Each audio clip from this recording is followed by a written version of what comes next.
Oh, shnikes. Oh, shnikes. Holy smokes.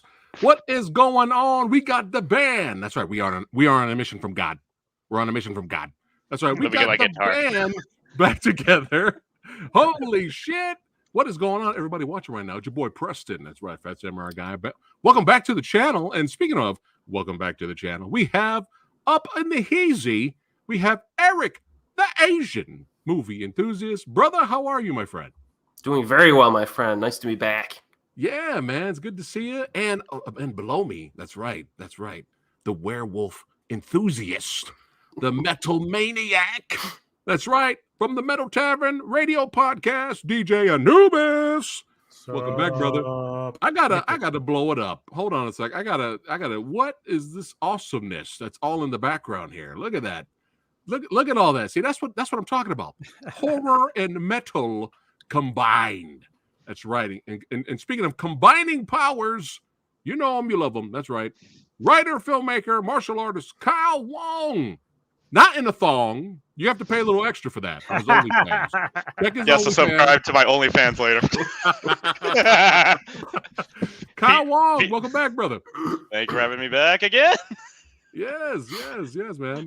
Feet pictures are extra. You've kind of been on a roll recently, Kyle. We reviewed The Corruptor. Is it underrated? Mm-hmm. We had Bobby Samuels on here talking about some awesome behind-the-scenes experiences, which kind of segue to this. This wasn't planned. My brother from another mother, Erik, brought this up way back. He's like, we should talk about Replacement Killers, and not that many people really talk about that movie.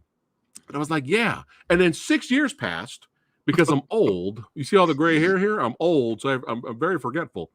But us revisiting The Corruptor, because, after so many years, I changed my opinion on it. I was actually very surprised. I was like, what, am I insane? Am I the same guy? Because I was always a Replacement Killers dude. You know what I mean? Like, I was like, Replacement Killers. And then the very next year, I went to go see The Corruptor, and I went into The Corruptor and expecting Replacement Killers, but that's not what that movie was all about. Yeah. Now, many years later, I accepted The Corruptor on its own terms, and I was like, you know what? That was a pretty kick-ass crime action movie. Like, I was really surprised. And now it's like, you know what? Now it's time. It is time. I think it's time to segue to the Replacement Killers. And originally, the idea was going to be the Replacement Killers were going to be another Is It Underrated episode. And then I looked on Rotten Tomatoes just for shits and giggles, just to check the critic score and the audience score. And I was like, oh my God, what is going on? So we're going to talk about the good and the bad and the ugly. And let us know in chat right now what you guys think about the Replacement Killers. Is it suck? Is it garbage? Is it a travesty? Or you guys enjoyed it for what it was? Let us know. Oh shit, the sexy sumo in the house. He's here all week, folks. Oh my goodness. Well, let me say hello to everybody in chat really quick, and then we can get the party started. That's right, filmmaker Rage Peaks at motherfucking Night Sun. That's right, Matt Merritt. Good to see you, my friend. That's right. We starting the ruckus. That's right. I work hard on to keep the intros dopish. That's right. That's the goal. But yeah, it's good to see you, Tyler. Good to see you, brother. Marco G in the house. Todd Johnson. Yeah, what is going on? Brandon, Will, Bob Odinson. That's right. Who else we got here? Marco G. Tribal Chief. There you go. Pieces of Work. Oh my goodness. Pieces of Work. What's going on, Corey? How you doing, man? A filmmaker himself, an actor. Yes. Yeah, man. Good to see you. Been very busy lately, I've heard. Hey. Well, you know what happens when you become a star?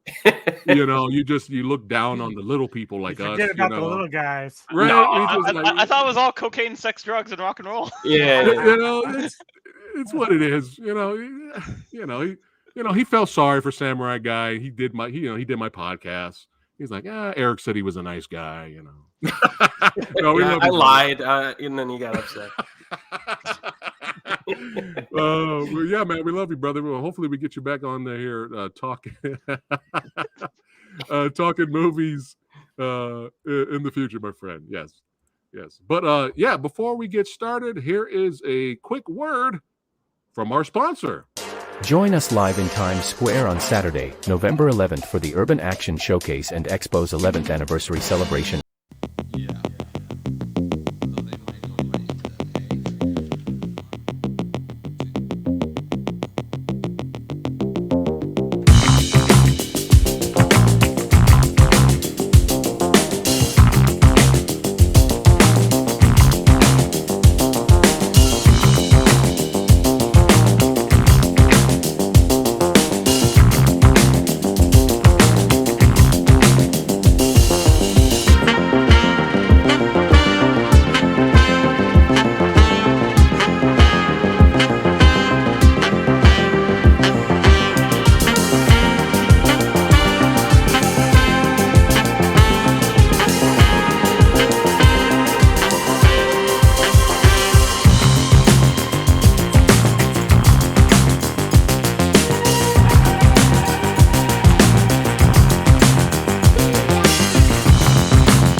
Oh yeah. Oh yeah.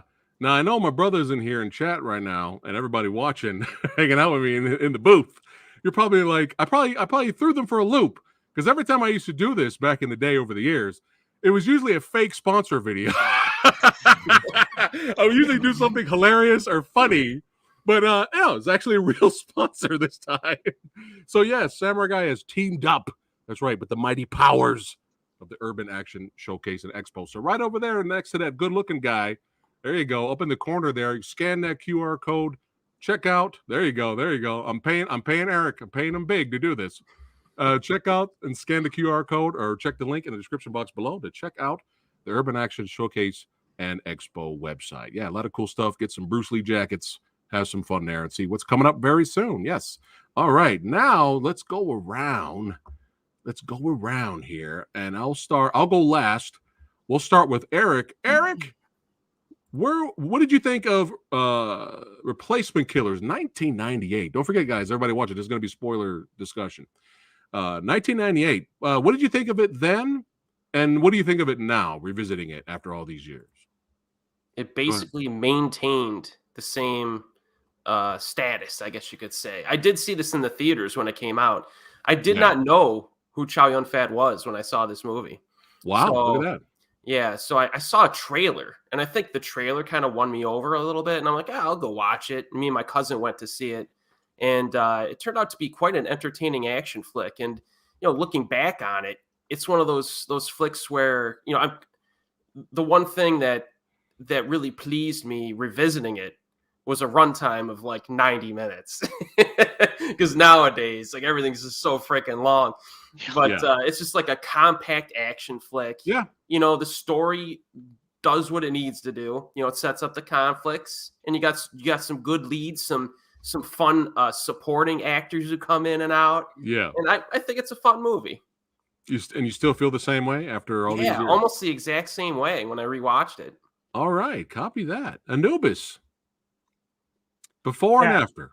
Same thing with Eric. I saw this in the theaters. Again, I think I knew who Chow Yun Fat was because I'd seen Hard Boiled a few years earlier. Nice. But I didn't watch enough of his stuff up until this point to really know exactly how he was in terms of the the action world and whatnot. But around this time, when I saw the trailer, I remember seeing Danny Trejo show up, and I'm like, oh, he's pretty hot right now. This guy is all over the screen, so Right, So hot right. right now. I'm gonna go check it out. And yeah, he's a lot hotter than Mira. But I mean, come on. I mean, but there's another guy in this film that I've been a big fan of forever, and Samurai was so lucky enough to interview him. I even went and got his book. That's Patrick Kilpatrick, man. This dude is so awesome as a villain. I just seen him in like Last Man Standing too, and he's so amazing, dude. Yes. Did he and have a Eric- line? Did he say anything in the movie? Which one? Patrick. For the Last Man Standing? No, for Replacement Oh. Killers. Did he actually have Oh a yeah, line? yeah. He was talking a little bit in the Really? car wash scene. He was talking. Oh. a little bit. Okay. All right. But he always kills it. yeah, and Eric brought up the supporting cast like Clifton Collins, who I forget his character name, but Mira was having a just pushing him around and like Yeah. a lot of smack talking.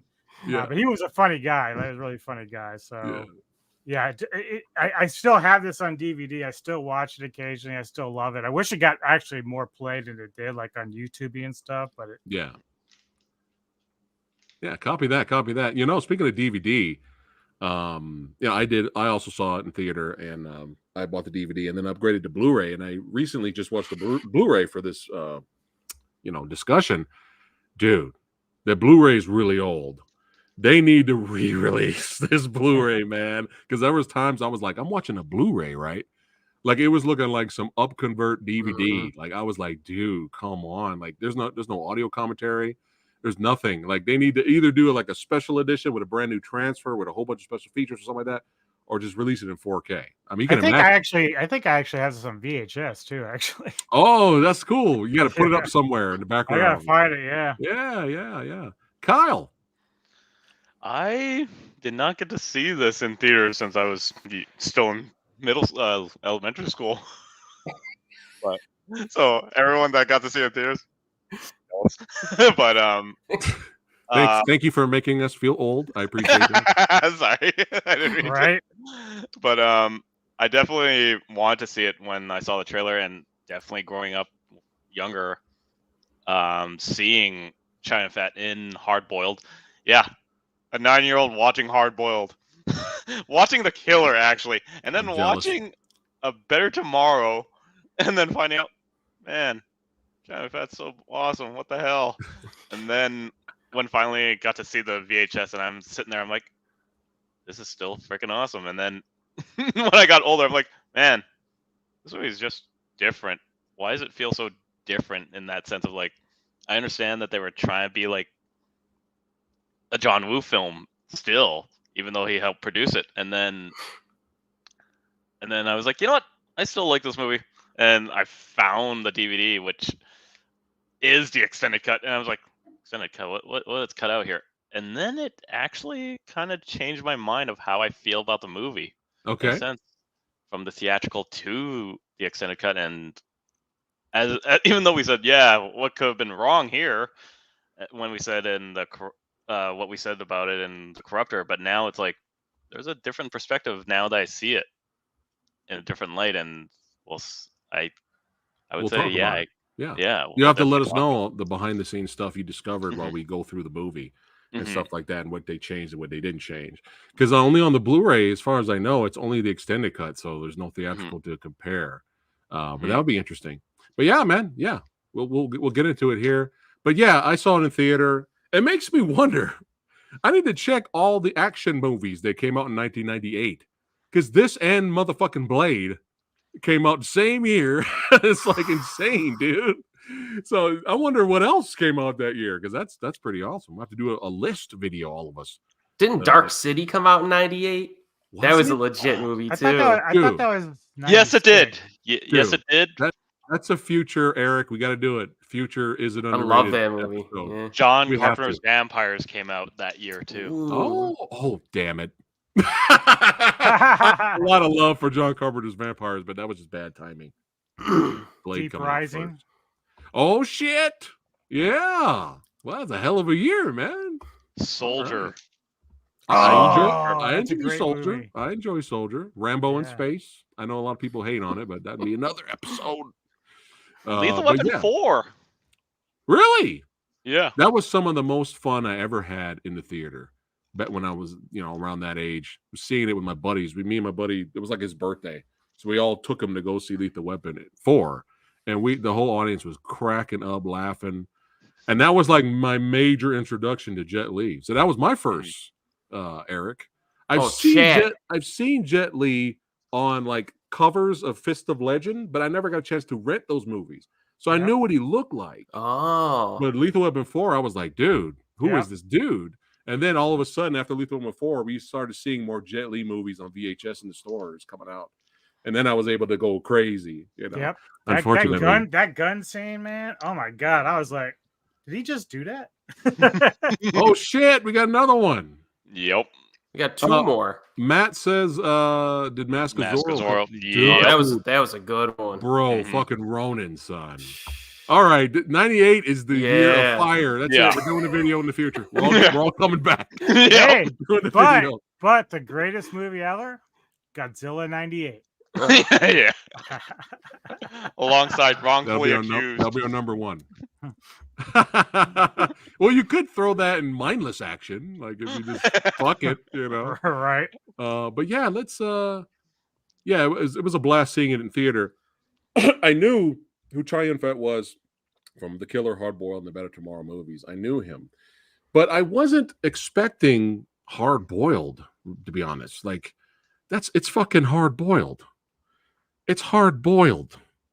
If somebody wants to argue Hard Boiled is the greatest action movie of all time, I'm not going to argue with that. I am not going to disagree with it either. It's hard to argue against that. Yeah. But I wasn't expecting that.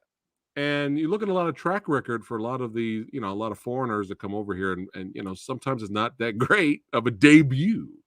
Sometimes it takes a while, right? But me and Kyle kind of talked about it already in our Corruptor review. And we will remind people towards the end of this video about how Chow Yun-fat came in hot, and then we're going to talk about what happened a little bit later. Now it came, sometimes it's the opposite, right? But he came in hot, and then I'm so happy he left after that. Like later, I was like, dude, get the fuck out of there, bro. Get out while you can. Dragon Ball Evolution, god damn it. Get out while you can. Well, I don't know what you're talking about. That was a Jamie Chung movie. Oh, that's right. Yeah, Chow Yun-fat wasn't in that. Nobody was in that movie but her. No, right. just Jamie Chung. Yeah, it's just Jamie Chung the movie. I think that's what it's called. But yeah, how do I feel about it now? Well, we're going to get into it a little bit here. So, plot synopsis for those who have never seen the film: a troubled hitman seeks aid from a forger to help him get papers to China.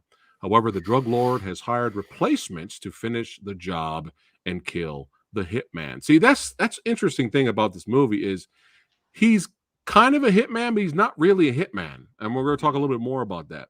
This is directed by the very talented Antoine Fuqua. This is the movie that made me a fan of him. And I always thought he was a very underrated director.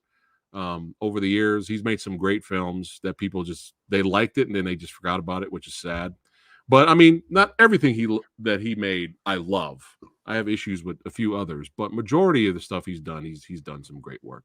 But man, yeah, like Eric brought up, the cast is insane. We got Michael Rooker in here. We got the late great Kenneth Sang. Rest in power. He's in here, and you may know him from Super Cop and The Killer and the Better Tomorrow movies. Eric, I will let you pronounce the German actor's name. Wait, is it Jürgen Prochnow? See, this is why I have Eric here.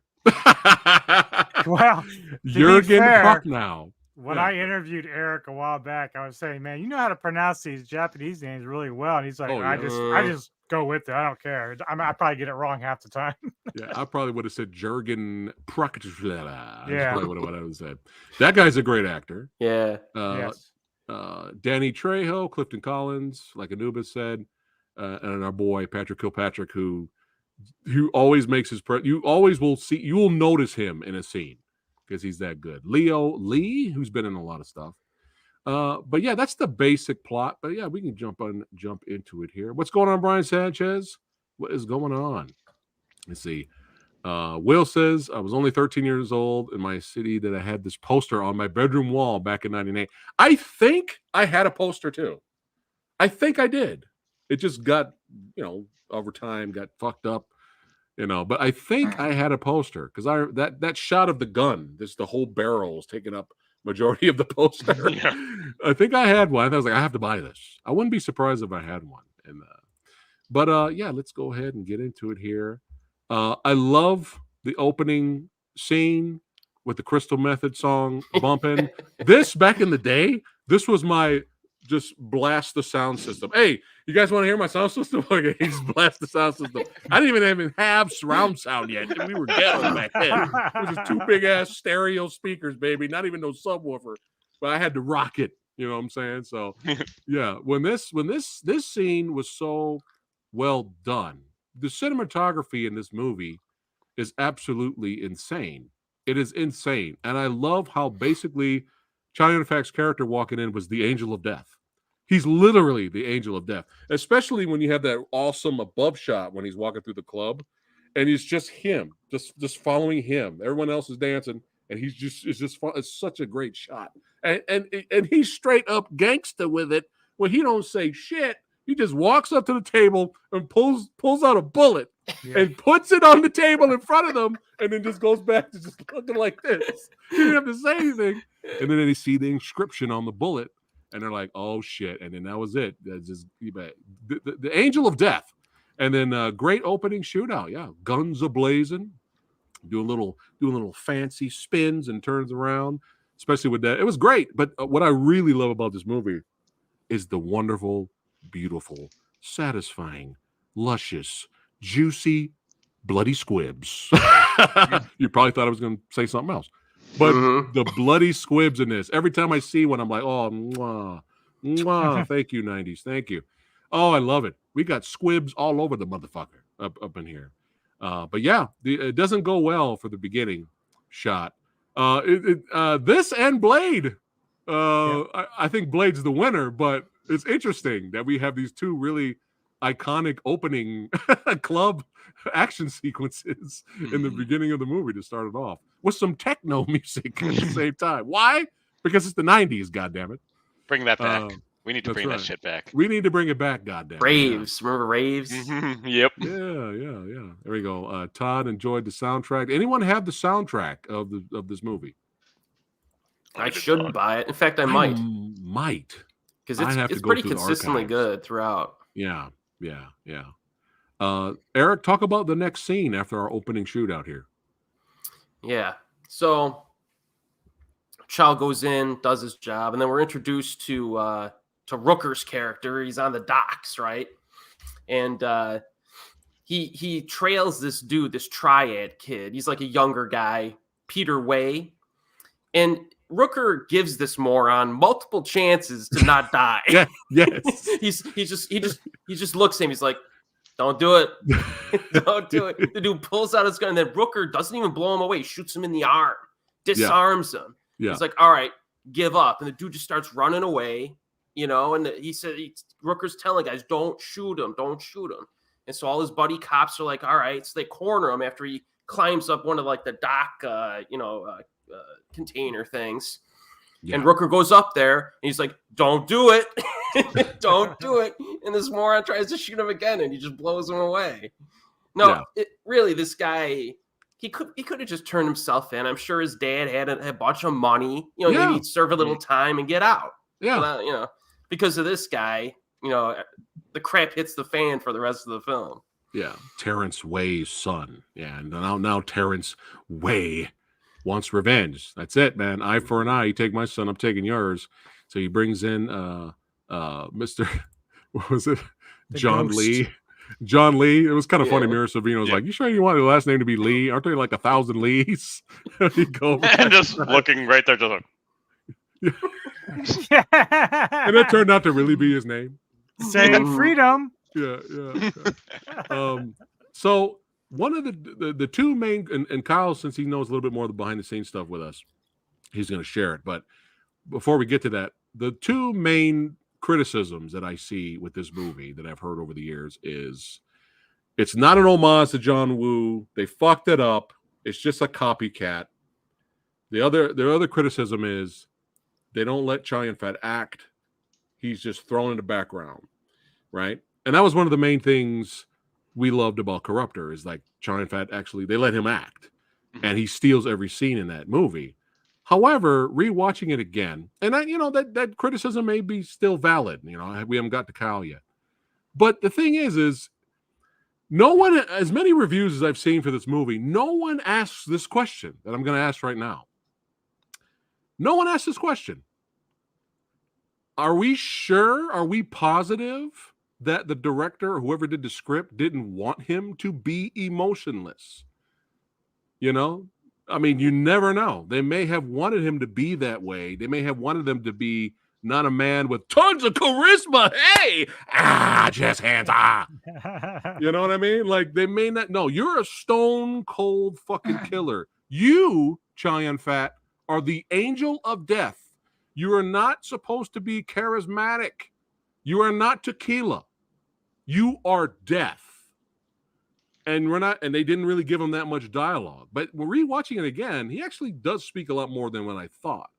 Everyone who reviews this movie, no one asks that question. So Kyle, do you know anything about that behind the scenes? Like, was that what they wanted? So from what I found out is in the theatrical cut, that's how it's perceived. But what the version that you and I watched now, that's all in the extended cut now. Is Okay. All the dialogue is much more in, which now we understand. Like they didn't give him too much humanity, that's for sure. They didn't give him too much humanity of like knowing what. Okay, I shouldn't say not too much humanity, because the reason why he's doing everything was for his mother and sister. But Right. now it's like with the extended cut, we get much more of who he is. Same thing with who Mira Sorvino, who her character is, and them trying to figure out how they could work together in a sense. That was what was missing in the theatrical cut, and that really made it more steer away from it. And what someone actually made sense of this recently that I found out was the extended cut actually makes it like a John Woo film now, which when you Really? really look at it, because Okay. of the relationship, the partnership that they do with Chow Yun-fat and Mira Sorvino actually makes more sense now in the extended cut of how they interact with each other and why they're doing what they're doing, and especially going against Terrence Way up to the end, and you get to see that. And really looking at that sense, it really puts into perspective of like how Americanized the theatrical version is compared to how the the extended cut, because we do have an extra scene with the monk Alan with Chow Yun-fat, and it immediately cuts right after he says like I need a safe passage for my mother and sister, and then he just gives them money and that's it. But then there's an extended dialogue scene where Alan says, "You are going against Terrence Way. You sure about this?" And Chow Yun-fat's like, "I have no other choice." And it really gives him that.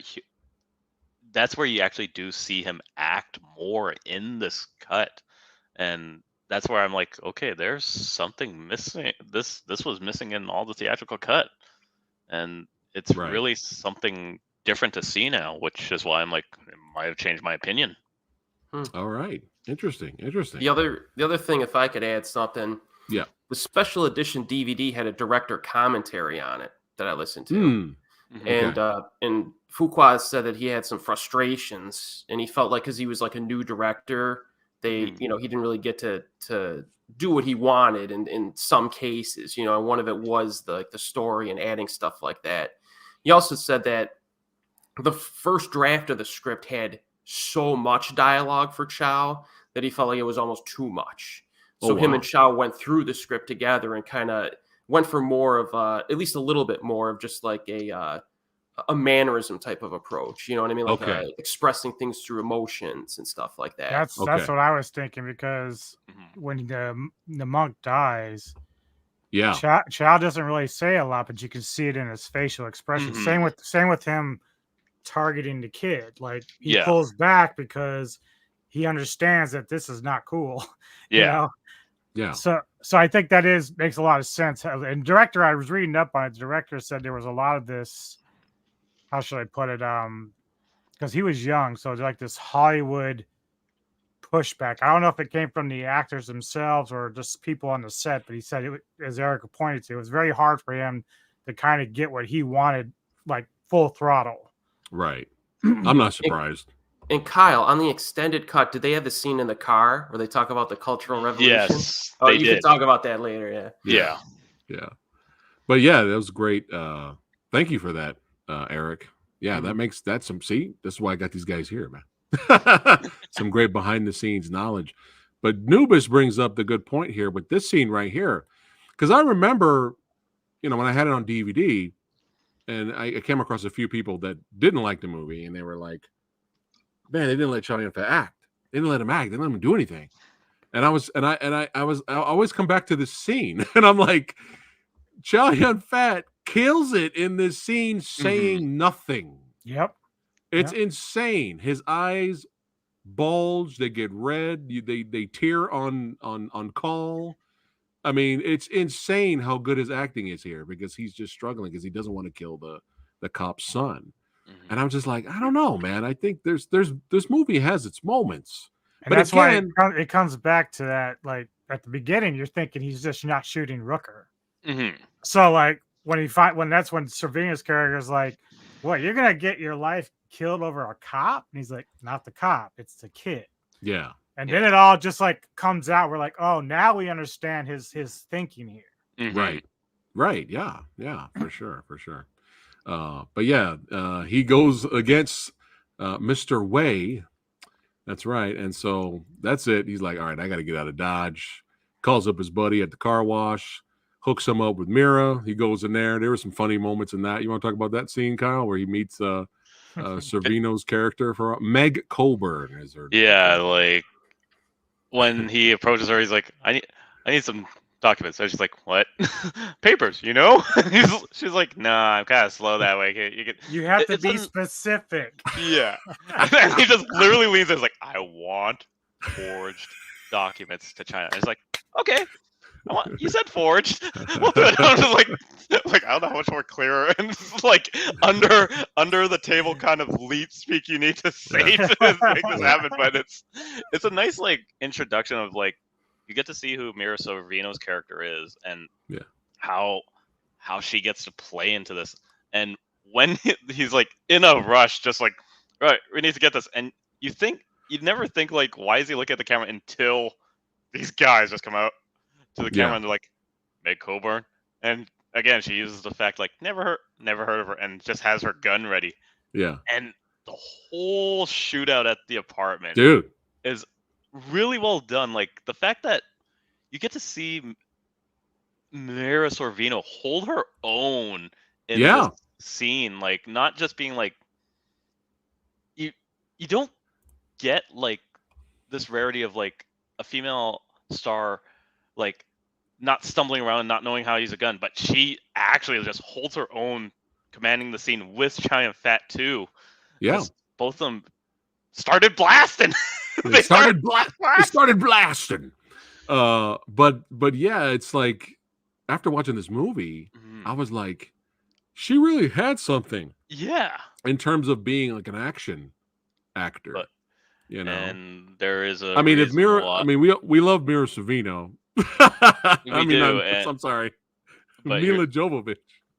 We have our guilty pleasure action movies with Mila Jovovich, but if she could be a huge action female star, I don't know. I think Well, Mira had something there. there is the Uh-oh. reason why she Oh. did not was Yeah, isn't that She didn't the like it. Weinstein thing? She got Mhm. blackballed. Yeah. she got blackballed by Weinstein.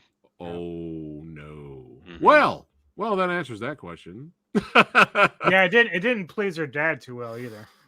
Wow. Wow. But hey, I enjoyed what she did in this movie, Mhm. man. Like she really did have something. And I love Even- the dialogue she's had with Chow, throughout the whole, Yeah. like, after the big shootout, which was so Yeah. good. So good. The sound design is great. Yeah. Like it's so in the bloody squibs, I think my She ends favorite. up- I think my favorite quote from her is like, when I have the gun in my hand, this conversation is gonna be a lot different. Yeah. Yeah. Yeah, we're gonna have this conversation again. Yeah. When the gun's in my hand. Yeah, that was great. Yes. Because this kind of role, not done well, could look on like, all the actresses try hard. She's trying. It's not working. You It's mean not Interceptor? convincing. You mean Interceptor, the princess, and everything we've seen so far? I mean, what? The Interceptor movie. I don't know. There's an Interceptor movie on Netflix. I don't know what you're talking about. Yeah, right. I have no idea. Fuqua said in his commentary that when they initially recommended her, he was like, I don't know. And he met her for dinner to do like an intro, and she impressed him with her. She came in with like a mental toughness. Yeah. And he was like, ooh, he's like, this could be interesting. And then he approved. Yeah. Yeah.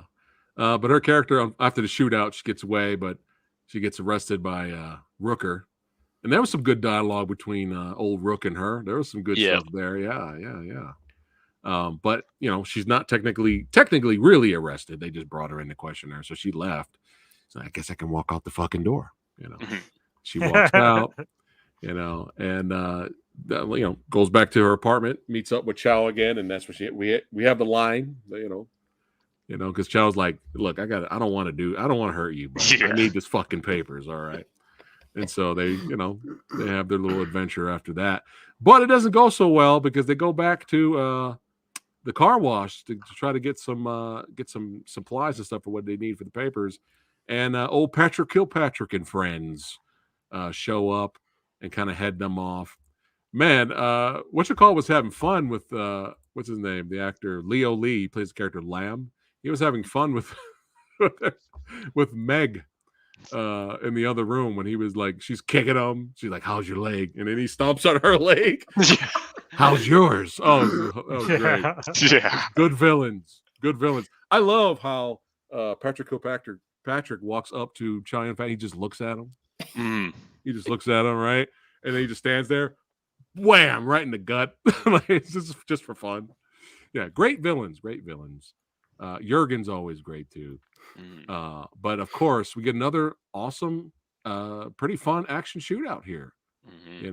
What I really enjoyed about this was I think Patrick Kilpatrick's death sequence was hilarious. Do you remember his death scene, Eric? Oh yeah, that was good. There's the queen. Aww. Oh, now I gotta blow it up now. Hold on. Our new edition. Yes. Oh, with the name. Well, we don't know yet. We've just been calling it Oh. Pipsqueak. So All right. He's Pipsqueak for now. Pipsqueak. Aw. That's right. Pipsqueak here is the official mascot of today's stream. Right. There we go. Name him Jurgen Prochnow. You're just like, hey, you.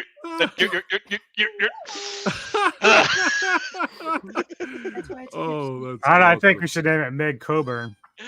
Oh, okay. I like that. Oh, adorable. I love my daddy. We're just gonna be distracted, going, "Oh, Yeah, the whole you're stream." really distracted right now. 5 hours later. All right, so back to the movie. But yeah, my Patrick Kilpatrick's death was hilarious. Yep. Oh, we got our boy John here sliding around shooting motherfuckers, and then Patrick just hears the sliding. He can't see anything. Yeah. And he just looks down.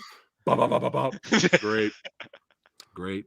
And then it got intense outside, man. Especially when the cops showed up as well. I mean, there was pretty decent body count in this movie.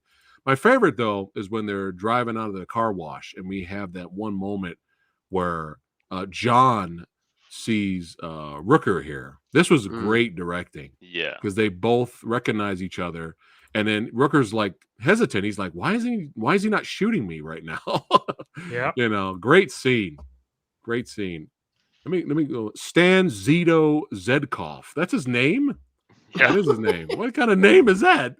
Stan Zito Zedkov? All right, Zito, Officer Zito. We'll keep it simple. But again, bringing up again what Kyle was talking about, letting Chai and Phat actually act in certain scenes in the extended version.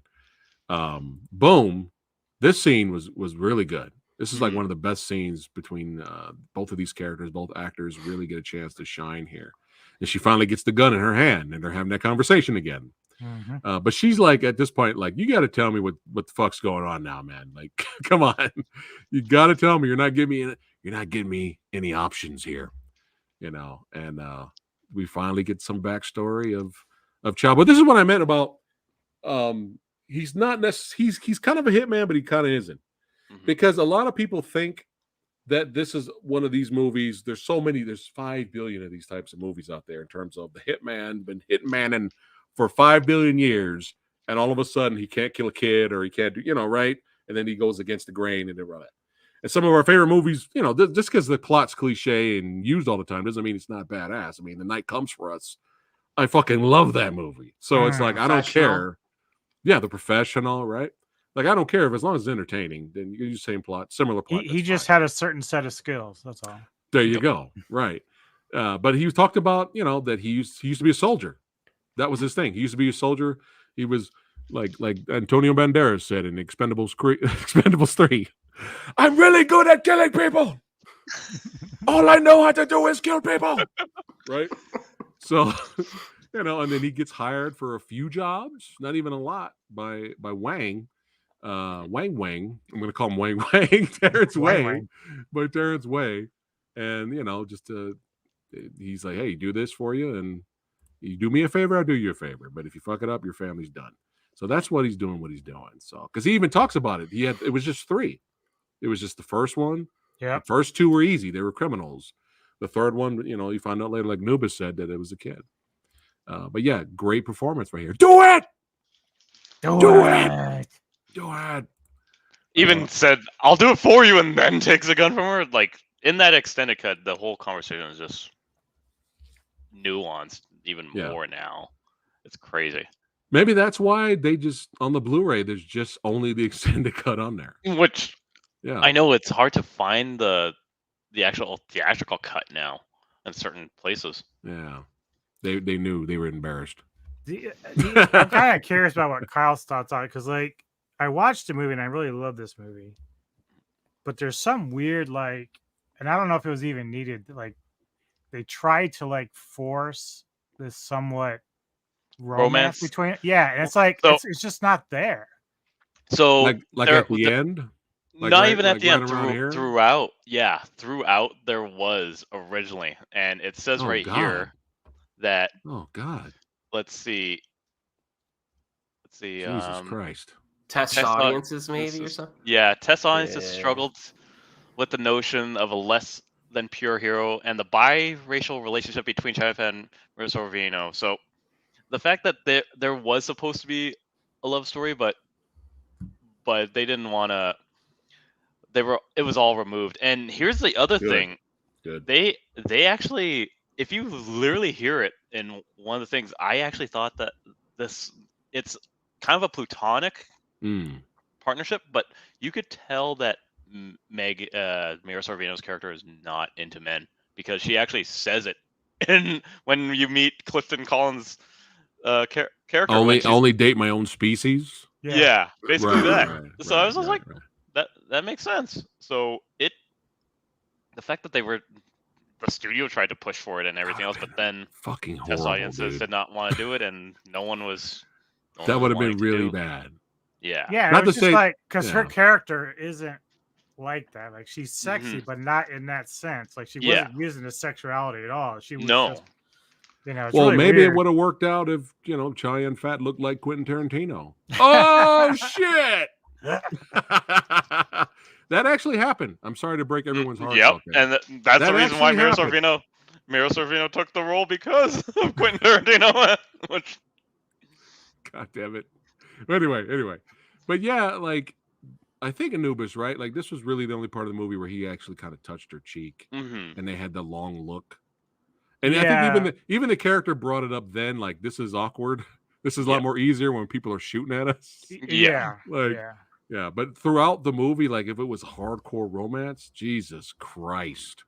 There's just a moment when she's like, fucking horrible. somewhere along the line, I just didn't want to see you die or something like that. And I'm just like, right. Right. Kind of out of nowhere. Yeah. I guess that's as far as we're willing to go. This scene right here, right, Anubis? I think that's when he was preparing for the final battle. And she, maybe you can look at it as, she's just a friend. Maybe. Well, that's what Kyle's getting to. Is like, that's how they kind of try to play it off at the end. So yeah. Oh, that kind of reminds me of Eraser. You just been erased. That originally, him and Arnold Schwarzenegger and Vanessa Williams were supposed to have they were supposed to be romantically involved in that movie. And what's so funny is I heard they every time they were supposed to stare at each other in a romantic way, they both started laughing. They couldn't do it. They just couldn't do it. So they were just like, we're just working together in this movie. We're not going to do this love bullshit. That would have been so bad. Yeah. Vanessa, come here. Horrible. I mean, horrible. But I wish there was some behind the scenes footage of them trying to be like romantic, staring at each other by the fireplace, and they just both start laughing. No, I can't do this. I would have said something, but it would have been so inappropriate for this feed. When we get off the air, you can tell us that. All right. But now the replacement killers come in. Now, you know what? This was my introduction to this actor on the right here. This is Hugo Stiglitz. Till Schweiger. I need Eric for that one. But he plays the character of Riker. This was my introduction to him. And I like this actor. He's been in movies like Inglourious Bastards. And he's also been in a lot of Uwe Boll films.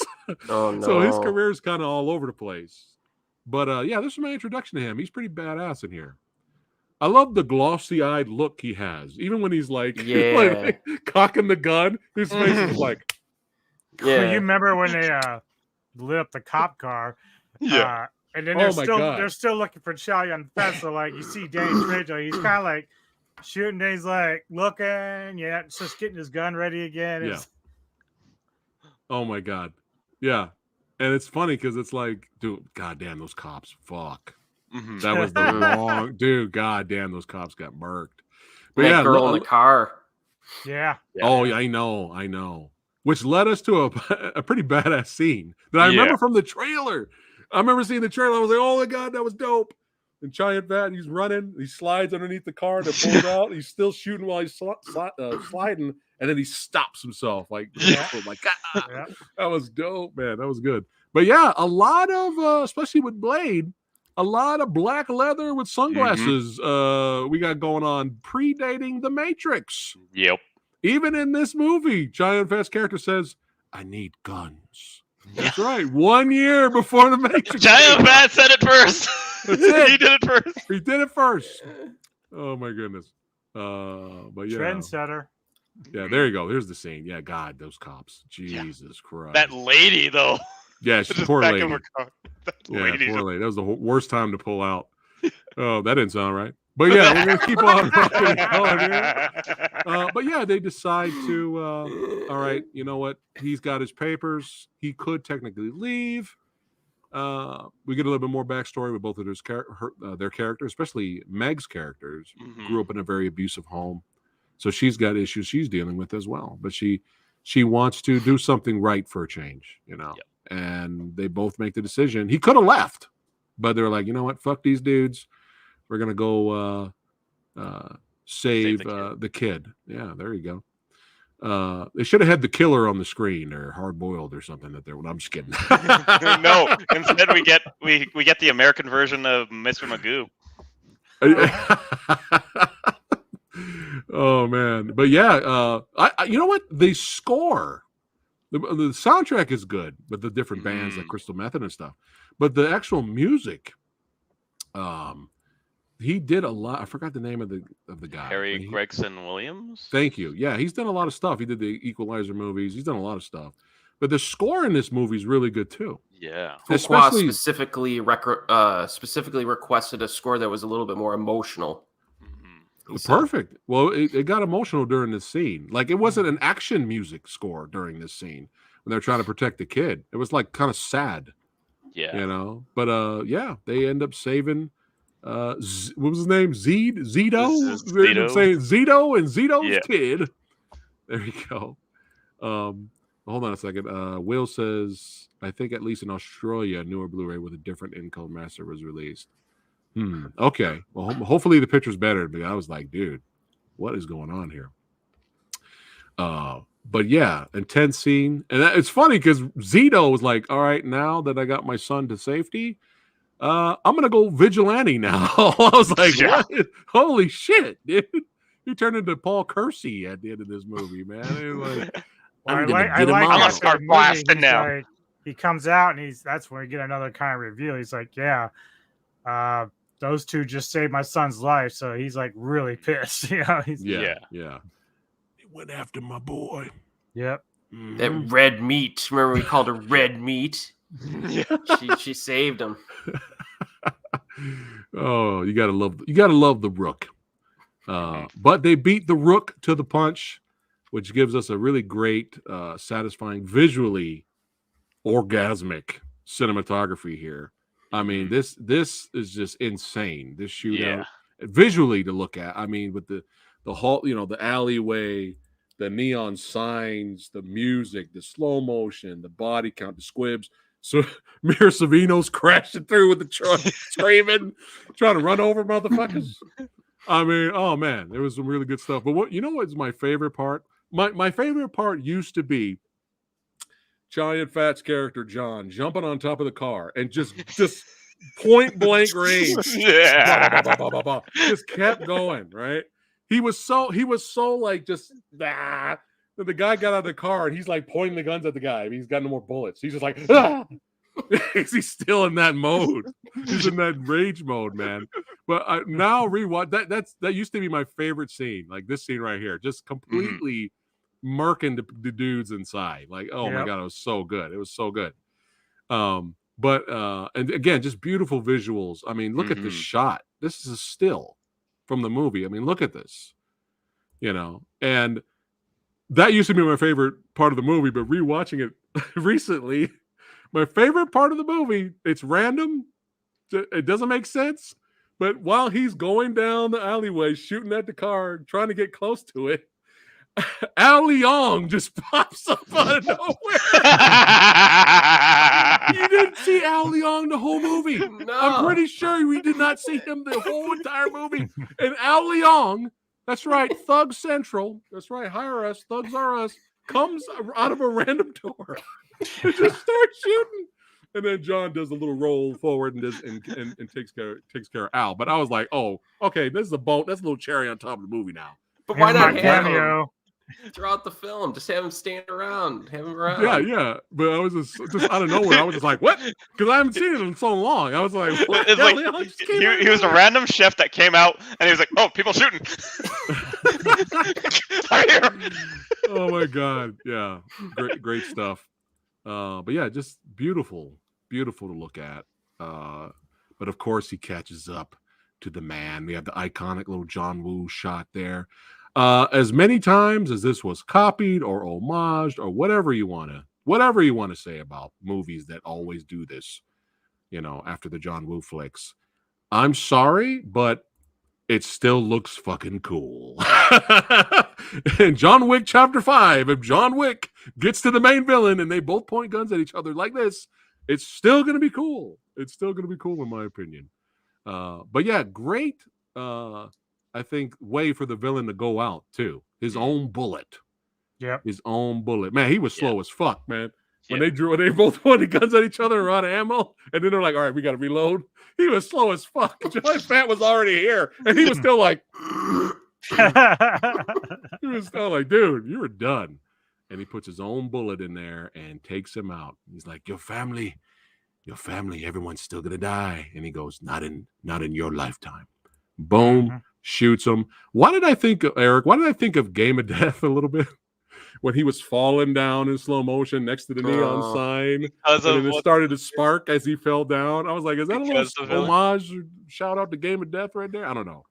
But it reminded me, it was a little similar. I like the one-liner, though. It's a little bit different. Not in your lifetime. Yeah. I like it. Go. And I like how Mira took out oh boy, Jurgen. Yeah. That was great. That was great, man. Yeah, took him out. Yeah, everybody got what they deserved. And she sees him off. We try to get a lovey-dovey, but we don't. He does. I don't even think he hugs her. No. He just touches her and he's like, peace out, I'm out. And she watches him turn around, put them badass sunglasses on, and then he disappears. He teleports because he's Chow Yun. Within context, it makes no sense. But, hey, he just likes to exit. That's like it. That's how he does. He's like Batman. He just disappears. No, it's like Catwoman does it to him. And he's like, so that's what that feels like. But yeah, I still enjoy the movie. After all these years, I still love it. And I mean, it's not The Killer. It's not hard boiled, but for what it is, despite all the behind the scenes, problems that the movie had, shout out to Anton for trying to put up with it, because I wouldn't be surprised if Anton got a lot of blame for the people who probably didn't like the movie and they had all these criticisms about it. I wouldn't be surprised if they blamed him, but it kind of sounds like from what Kyle was saying, what Eric's saying is not really his fault.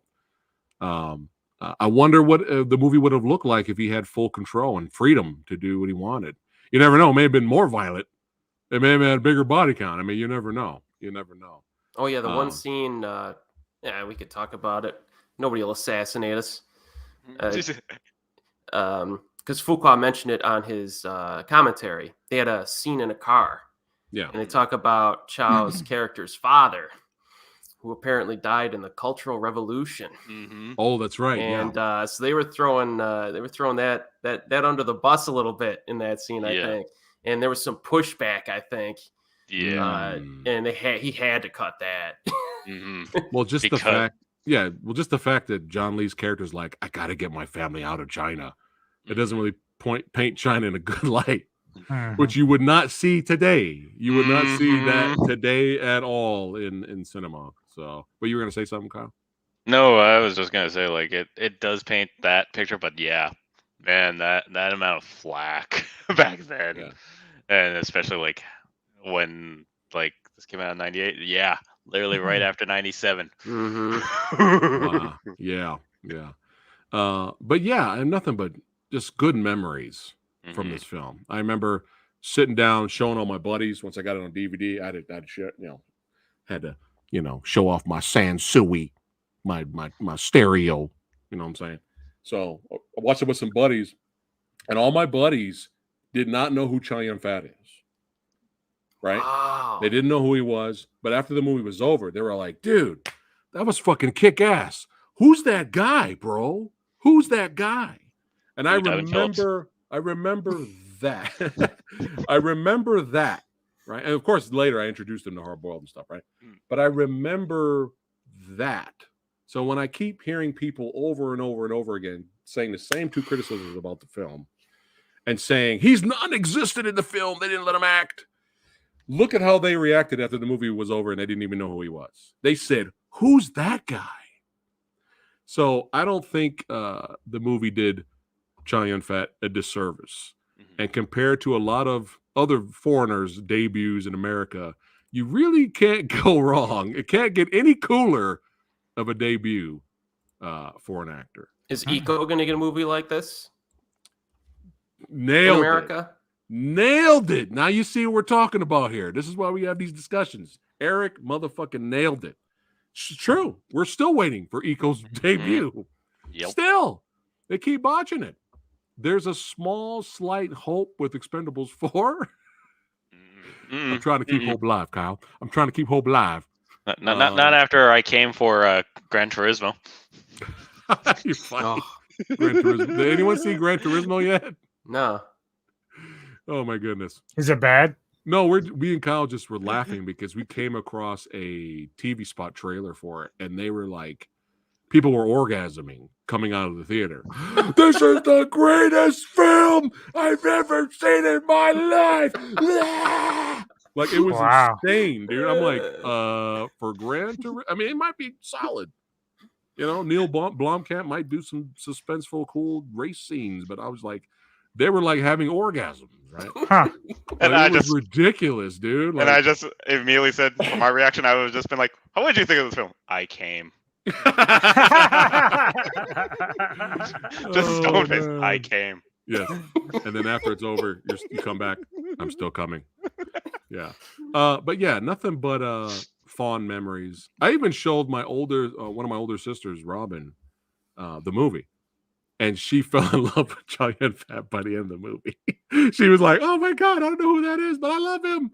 She ran and grabbed her husband, who came into the house late, sat him down, and told me to rewind it or back up to show him the action finale shootout. But you know, Giant Phat, he sucks. He's non-existent. He's a ghost. They didn't let him do anything in this movie. It's garbage. 0 stars. But yeah, again, we're gonna give our opinion now. Is it underrated? And the only version that we're talking about seems to be the extended cut. So that's where that's the one we're gonna give our opinion on, because that's the only one available apparently. So if people want to watch this movie now, you're only gonna see the extended cut. Yeah, let's see first what the public thought. Hold on. Sorry. God damn it. Shut up. It's not crystal method, but that's good enough. I need to change. And that's the show, folks. We gotta go. All right, take care. But this is what the public thought. I believe, what was it? 37%. 37%. Yes. Eric, could you look up the audience score for me too while I'll show this on screen? Oh yeah. Right here. Boom! Look at that. No, Replacement Killers should be higher than 37%. Look at that. I don't know who the 10% is. Show yourself. Probably the same. The ones who voted for the 10% were probably the ones that said that Falling Down was trash. Oh my God. Yeah. Probably the same group. But it's all good. Everyone has a voice and can be heard here. That's fine. Audience score. Here we go. Go ahead. 47%. Atrocious. 47% audience. All these people coming in chat tonight and commenting when I posted this everywhere. There's like, "Oh, it's one of my favorite movies. Oh, I really enjoy it."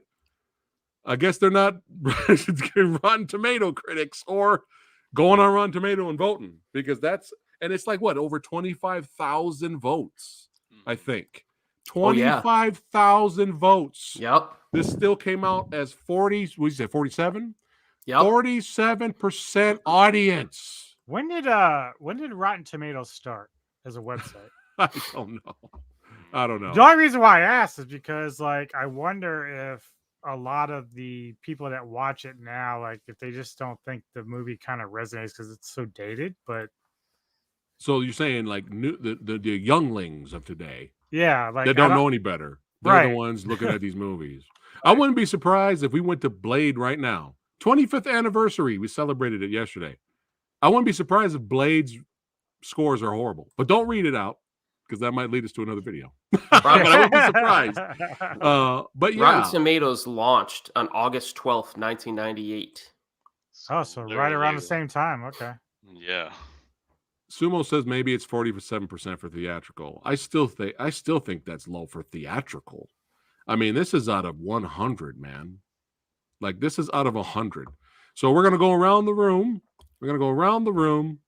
I think we all know, or we'll, I don't know, maybe we'll have some last minute choices here. Who knows? It's all welcome here. Why? Because we're not assholes. Eric, is it really that bad? 37% out of 100 Replacement Killers. No, I don't even think it's really that close. All right. Anubis. Nope. It's 97%, man. I told you in the comments, this is like one of my favorite movies. So There you go. All right.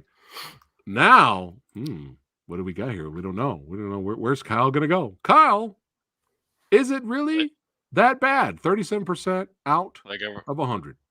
I remember talking about how we talked about, like, with everyone, they didn't let him act, but now knowing even more and even rewatching the extended cut, and the fact that the extended cut is the only cut out now, which is kind of sad, but the film deserves more, literally deserves more, and it is not that bad at all. It still holds up with the action, it still holds up with the great acting.